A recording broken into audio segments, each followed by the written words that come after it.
अस्सलाम वालेकुम। LSN news के साथ मैं हूं खिजरयात। आपको एक अहम खबर से आगाह करते हैं। ईद कुर्बान करीब आते ही बहावलनगर के शहर और गर्दनवा में चोरी और डकैती की वारदातों में इजाफा हो गया। बस्ती फलक शहर में चोरी की बड़ी वारदात। नामालूम चोर मुतअद्दिद घरों की छतें तोड़कर लाखों रुपए, नकदी जेवरात और कीमती सामान लूटकर फरार हो गए।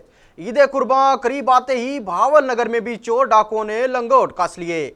बस्ती फलक शहर में चोरी की बड़ी वारदात के दौरान नामालूम चोर 3 घरों की छतें तोड़कर लाखों रुपए नकदी, तलाई जेवरात और कीमती सामान ले उड़े। पुलिस ने मौके पर पहुंचकर नामालूम चोरों की तलाशी शुरू कर दी। आपको अहम खबर से आगाह करते हैं। ईद कुर्बान करीब आते ही बहावलनगर शहर और गर्दनवा में चोरी और डकैती की वारदातों में इजाफा हो गया। बस्ती फलक शहर में चोरी की बड़ी वारदात। नामालूम चोर मुतअद्दिद घरों की छतें तोड़कर लाखों रुपए, नकदी, जेवरात और कीमती सामान लूटकर फरार हो गए। ईद कुर्बान करीब आते ही बहावलनगर में भी चोरों ने लंगोट कस लिए।